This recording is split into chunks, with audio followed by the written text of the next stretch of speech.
বাংলাদেশের মহিলা ফুটবল দল যেটা করে দেখালো সেটা করতে পারেনি বাংলাদেশের ফুটবল পুরুষ দল। দেখেন, বাংলাদেশের মহিলা ফুটবল দল এশিয়ান কাপ 2026 এর মেইন পর্বে খেলবে। এশিয়ান কাপ 2026 এর বাছাই পর্বে বাংলাদেশ 3টি ম্যাচ খেলেছে। 3টি ম্যাচের মধ্যে 3টি ম্যাচই জয় লাভ করে এশিয়ান কাপ 2026 এর মেইন পর্বে খেলার যোগ্যতা অর্জন করেছে। বাংলাদেশের সামনে একটি বাধা, এই বাধা পার করতে পারলে বাংলাদেশ 2027 ফিফা ওয়ার্ল্ড কাপ খেলবে। এটা কনফার্ম, এটা নিশ্চিত, প্রায় 100% কনফার্ম। শুধুমাত্র বাংলাদেশের সামনে একটা বাধা, এই একটা বাধা যদি পার করতে পারে তাই বাংলাদেশের মহিলারা খেলবে 27 ফিফা ওয়ার্ল্ড কাপ।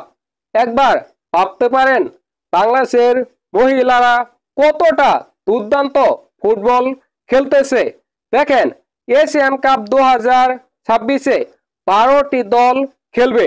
12টি দলের মধ্যে যে 6টি দল উপরে থাকবে ওই 6টি দল বিশ্বকাপ 2027 খেলবে।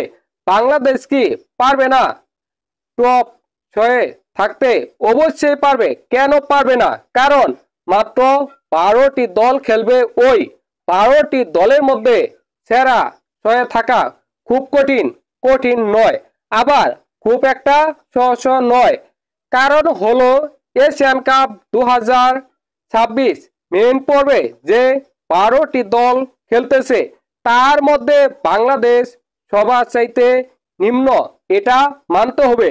এই কারণে বাংলাদেশ 12টি দলের মধ্যে 6 নম্বরে থাকতে পারে কি পারে না সেটা নিয়ে সংশয় রয়েছে। কিন্তু বাংলাদেশ এশিয়ান কাপ বাছাই পর্বে যে অসাধারণ দুর্দান্ত খেলেছে, এ থেকে বোঝা যায় বাংলাদেশ এশিয়ান কাপ 2026 এর মেইন পর্বেও অসাধারণ খেলবে এবং সেরা 6-এ থাকবে বা বাংলাদেশ সেমিফাইনাল খেলবে। যদি বাংলাদেশ এমনটা করতে পারে তাহলে বাংলাদেশ ফিফা ওয়ার্ল্ড কাপ 2027 খেলবে, যেটা ব্রাজিলে অনুষ্ঠিত। আপনাদের কি মনে হয়, বাংলাদেশের মহিলারা কি ফিফা ওয়ার্ল্ড কাপ 2027 খেলতে পারবে কি পারবে না? অবশ্যই কমেন্ট করে জানাবেন।